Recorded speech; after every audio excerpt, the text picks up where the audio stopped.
I'm walking along an ancient Roman road right here beneath my feet. But it's not just any Roman road. This Roman road was called the Diolkos. This is a tramway where boats were dragged in the ancient world. But this is also the spot where the word for the people that dragged these boats is used for the two greatest servants of God in the Bible. Did you know in the Old Testament, over 141 chapters describe David, King David, the one who wrote so much of the Psalms, the one whose life Jesus said he was the son of David.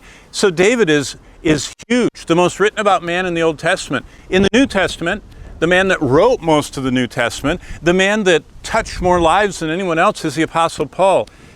Something significant about those two men. Let me read to you. In Acts chapter 13, and you might want to mark this in your Bible, look at verse 36.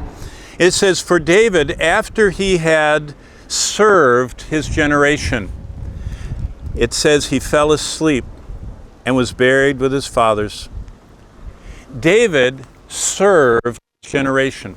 Now let's do a word study. Greek language, what's the word serve? There are many words for serve. There's diakonoi and there's doulos, the servants that are slaves. But that's not the word God uses. He uses the word for the slaves that drag boats. What's significant is the lowest level slave, the huperetes, is the word that's right here.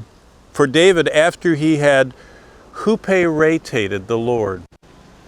David was an under-rower of Christ.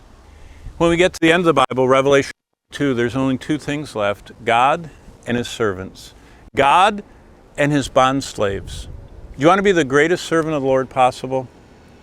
Emulate David, who served God's purpose in his generation. God wrote his epitaph. It said, David served the will of God in his generation. He was a huperetes to God. You want to know how Paul did so much? Same thing. You want to know how I can accomplish and you can accomplish great things for the Lord? Say, Lord, I want to be your servant. I want to surrender to you today. Do you know what servanthood is? One day at a time. For me, this morning, I got up really early. It was still dark outside. And when I got out of bed, no matter where I am, I always see this little circle on the floor that I step into. And I stand there for a moment, and I look up and I say, Lord, you've given me another day. I want to serve you today. Simple, but transformative. Have you surrendered your life back to Jesus Christ today?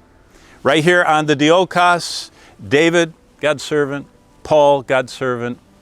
I want to serve the Lord. You should want every moment of your life to serve the Lord.